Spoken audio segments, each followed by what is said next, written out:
Hey there gamers, DreamcastGuy here, and today we're talking about Donkey Kong Bananza because right now it definitely seems like Nintendo needs a W. I mean, it feels like every headline about the Nintendo Switch 2 has been so incredibly negative, from the fact that Nintendo can brick your console if you do anything naughty, the fact that it's so dang expensive, and honestly, the fact that it doesn't have any games. I bought Mario Kart World, I played Mario Kart World, and now at this point I do not care about Mario Kart World. So I decided to get Donkey Kong Bananza the second it came out Wednesday night, and I played it all day yesterday. So at this point, I finished the bosses, I've done a good chunk of the side content, I've collected a lot of bananas, and the game is good. I'd actually say that it's pretty dang good, but I can't help but feel like a lot of this feels so incredibly overhyped. I keep seeing so many tweets saying like, oh, it's the greatest platformer ever made. On Metacritic, it's currently the highest rated game of the year pretty much, but I feel like Donkey Kong Bananza, it's kind of whatever. It's honestly pretty dang forgettable. I do truly believe that here in the next 30 days, by the end of the year, by 2026, nobody's even going to remember this game exists. But let me break down the goods and the bads as a person that now has actually played it, because I just feel a bit lost.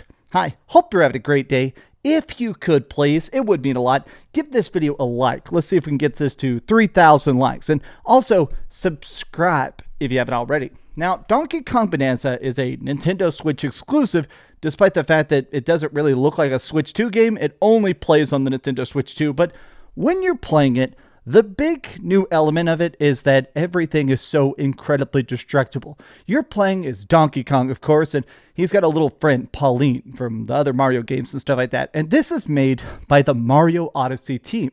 I almost feel like the biggest problem I accidentally did is before this came out, I decided to play a bunch of Mario Odyssey again and a bunch of Mario Galaxy. And those games are so 10 out of 10 fantastic that playing this right after that, a rather, half-decent platformer, it feels like a mistake, because now I'm expecting something much better than the blandness of these worlds. Now, the actual gameplay itself in this is incredibly fun. So, playing as Donkey Kong and Pauline, they have fallen into a giant crater. They're trying to get to the center of the earth. Yes, it does look like we're outside. Yes, there's sunlight. Yes, everything looks magical and cool. I have no idea why. It's never really explained. But when you're playing this, the goal is to get to the center of the earth. If you get to the center of the earth, they grant a wish. Donkey Kong wants to wish to be back to the surface, and Pauline wants to wish to be the world's greatest singer. So this stuff doesn't really feel relevant. There are a lot of cute moments of them bonding and the singing is what leads to the different transformations and stuff. But the real element of it is definitely something that they have, in my opinion, perfectly carried over from Mario Odyssey, which is that sense of exploration. The best part about Odyssey is the fact that you can just go in any direction.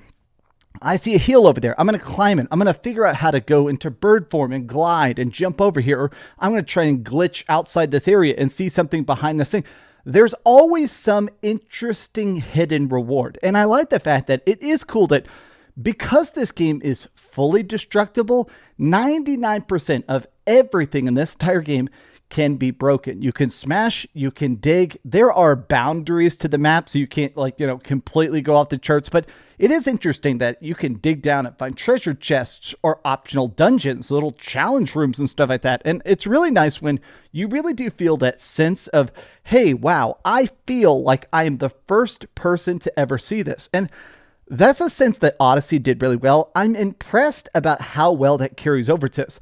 I do feel like my biggest problem with this that does hurt the experience is that because this is such a strange ecosystem, there never really seems to be that cool wow factor, that sense of awe that other Mario games have done, that other Donkey Kong games have done, and also, of course, what Odyssey did, which is that because in Odyssey, you could jump into random different stuff. Oh, I can throw my hat and take over a bullet bill or a lightning rod and stuff like that. There was always this sense of, hey, I get a chance to figure things out. I get a chance to say, hey, I truly can't imagine what's coming next. Whereas here, every problem is kind of solved the same. Okay, I can rip up rocks and throw them. A lot of problems are just solved by throwing rocks. Oh, I can surf on a rock. Okay, is it a sticky surface?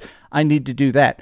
The main real element of change as you get deeper into the game are the transformations. You find elders every like 5th or 6th layer of the earth you get through. You find elders, different people that give you the ability to essentially transform temporarily into a bigger gorilla or a zebra or an ostrich and stuff like that. And by using those abilities, these are basically required for certain puzzles. Oh, like there's these big ice bridges.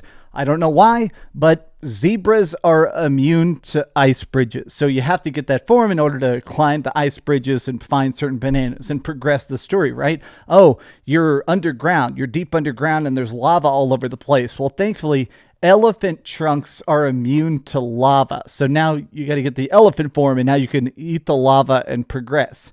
I think the different forms are cool. I almost wish they just gave it to you sooner or something. It's hard to say what exactly is missing here, but with each new form, I never really felt excited about it. Nothing about this ever really kind of sinks its teeth into you, makes you say, wow, this is such a cool new dynamic in the way that other Mario games and other Donkey Kong games have done. It just feels like very rinse and repeat. Okay, here's my one new ability, here's my one new form, here's the one new puzzle. There is only one definite solution. I also have to say that one of the things that really felt odd about this is that the bosses are so laughably easy. Like, the bosses are so easy that a lot of them die in literally 25 seconds. I mean, I could literally show you an entire boss fight in the time it takes me to say this sentence. And I guess it's just odd. I don't really understand the point of the bosses being like killed in 2 hits.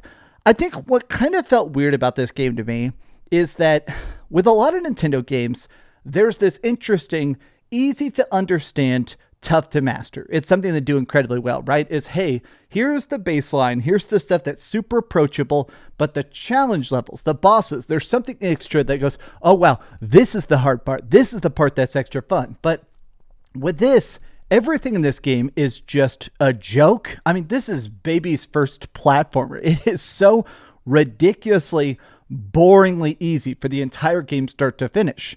Maybe it's just the fact that I platinumed Astrobot last year and I loved Astrobot.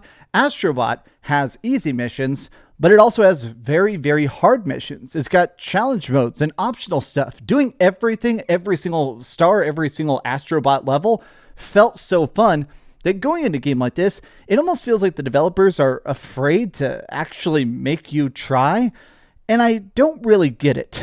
Now, there is also a talent tree. By getting bananas, by basically the bananas are like the star equivalent if you're playing a Mario game, right? These give you upgrades. Every 5 bananas you find, this is a straight up upgrade. Beating bosses gives you a whole bushel. So a lot of times you're getting tons and tons of these upgrades, even if you're not finding the optional bananas, which you're going to find tons of the optional bananas because they're all over the place, right? That's the fun of it though, is that banana hunting. But when you get these, a lot of the upgrades, I mean, they're just so irrelevant. Like, oh, you have more health. Okay, but I'm not really getting hurt. Oh, you have an extra life. Okay, I'm not really getting hurt, so I don't really need that. Oh, you can charge up 12% faster. I don't know. All the upgrades feel so irrelevant that after a while, I just stopped spending the talent points. You get an extra talent tree for each of the forms you unlock, and a lot of times I'd unlock like 1 or 2 of the abilities. Oh, now charging as the zebra is a little bit faster. Oh, playing as the ostrich, now I can glide a little bit better. I guess I'm in a spot where Donkey Kong Bananza is not a bad game. It's actually pretty fun in moments of it, but just the fact that it doesn't really feel like it's trying to impress you, in a lot of ways, it feels lazy. And I'm so sad to say that. To me, I would consider this to be like an 8 on a good day, a 7.5 really. It's the kind of game where if you play it, I think you're going to have an all right time. But the fact that this is $70 and really the only new Nintendo Switch game we're getting for a while, I feel like this was a giant Nintendo L. I think they should have launched something like Metroid Prime a lot sooner or something like that, because this, I don't care about Donkey Kong, and I'll be honest, I think a lot of people don't care about Donkey Kong, but these are just my thoughts. Honestly, I wish this team had just made another Mario. Give me Mario Odyssey 2. Give me something better than this, because something about the flavor of this, the bananas have gone bad. They're just squishy.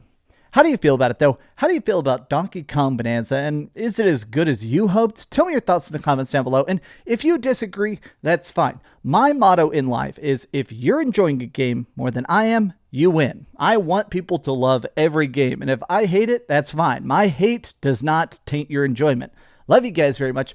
Thanks for watching, and if you could, please give this video a like, subscribe if you haven't already, and please keep dreaming. Oh man, I cannot believe this game. Ugh, what a disappointment. Thanks so much for watching that video. If you want to see something else, you can always click this link to see what I put up last, or, subscribe and see what's coming up next. Also, I promise that whatever I do, it'll try not to suck.